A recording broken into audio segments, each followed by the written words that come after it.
Hello everyone, আসসালামু আলাইকুম। ঘরে থাকা টুকরো কাপড় এবং চালের বস্তা দিয়ে কিভাবে এত সুন্দর পাপোশ তৈরি করা যায় আমি আপনাদেরকে আজকে সেটি দেখাবো।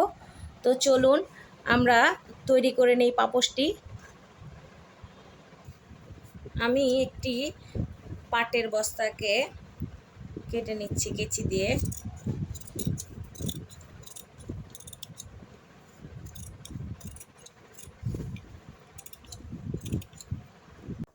আমার এক পাশ কাটা শেষ, আমি সেমভাবে অন্য পাশটিও কেটে নিচ্ছি।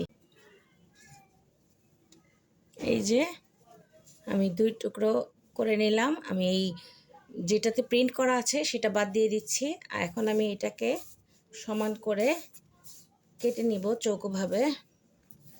এই যে আমি বেশি বড় করব না পাপোশটা।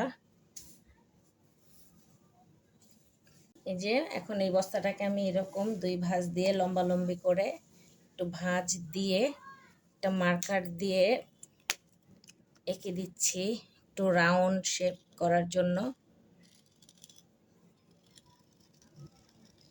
এখন আমি এটা কেটে নিব, রাউন্ড করে কেটে নিয়েছি। এখন আমি এটার চারপাশ দিয়ে যে কাপড় লাগাবো সেই কাপড়টাকেও কেটে নিচ্ছি। কেটে নিব হচ্ছে এই পাপোশের নিচে আমি একটা কাপড় দিব যাতে করে পাপোশটা একটু ভারী হয় আর বসে থাকে। এখন এইটার মাপ করে আমি এই কাপড়টাকে কেটে নিব। এই যে আমি এই কাপড়টাকে একটু বাড়তি করে কাটবো।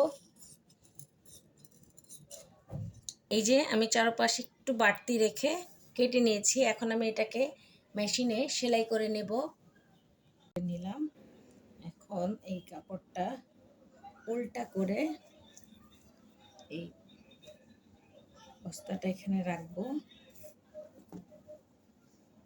দিয়ে এখন সেলাই করে নেব। এই যে আমি একটু কাপড় বাড়তি রেখেছিলাম, এখন এই তো সেলাইটা শুরু করে দিচ্ছি।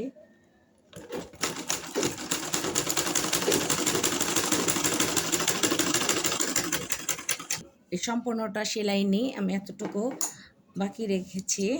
এখন আমি এই ফাঁকা অংশটা দিয়েই এই পাপোশটাকে সম্পূর্ণ উল্টে নিব। এই যে উল্টে নিয়েছি। এখন আমি এই সাইডটা সেলাই করে নেব।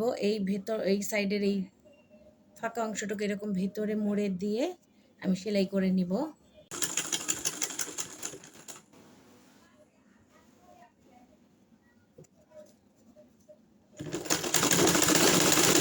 আমার সম্পূর্ণ সেলাই করা শেষ, পুরো রাউন্ডটা। এই যে এই পিছন পাটটা এরকম হয়েছে।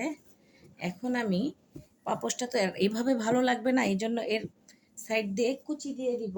আমি এই কুচির জন্য এই কাপড়টা ব্যবহার করেছি। এখন আমি কাপড়টাকে কেটে নিব। 3 ইঞ্চি পরিমাণ কেটে নিয়েছি। এখন এগুলাকে আমি এই টুকরোগুলোকে জোড়া দিয়ে নিচ্ছি। কাপড়টা আমার জোড়া দেওয়া হয়ে গিয়েছে। এখন আমি এটাকে পাপোশের সাথে কুচি দিয়ে নিব। এই যে এরকম আমি ভাঁজ দিয়ে দিয়ে কাপড়টাকে এরকম উল্টা পিট করে নিব। পরে আমি এটাকে এভাবে দিয়ে দিব। আমি একটা একটা করে কুচি দিয়ে দিচ্ছি।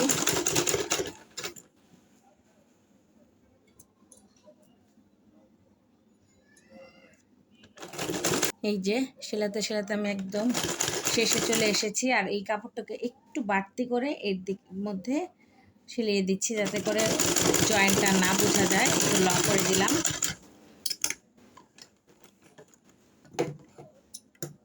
এই যে এখন আমি এটাকে এইরকম করে চাপ সেলাই দিয়ে নেব।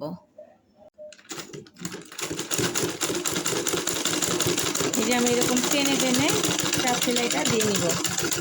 এই যে খুব সুন্দরভাবে চারপাশ সেলাই করে নিয়েছি। এখন এই মাঝখানটাতেও আমি একটু 2 ইঞ্চি ফাঁকা করে আরেকটা কুচি বসিয়ে নেব। কুচির জন্য আমি কাপড়টাকে কেটে নিই। এরকম টুকরো করে নিয়েছি কাপড়, মধ্যে মার্কার দিয়ে যেভাবে করে লাইন টেনে নিব, এতে করে আমার আর কুচিটা বাঁকা হবে না।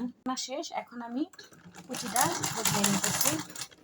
আমি এরকম একটু করে ভাঁজ দিব আর সেলাই করে নেব।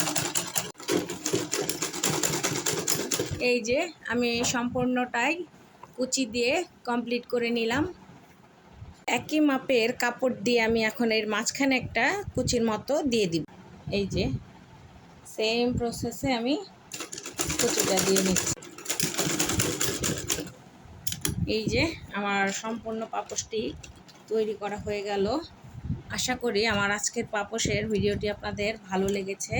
যদি ভালো লেগে থাকে তাহলে প্লিজ আমাকে লাইক, কমেন্ট, শেয়ার এবং সাবস্ক্রাইব করবেন। আর আমার পাশে থাকা বেল আইকনটি প্রেস করে দিবেন, এতে করে আমার নতুন নতুন ভিডিও দেওয়া মাত্রই আপনারা পেয়ে যাবেন। আল্লাহ হাফেজ।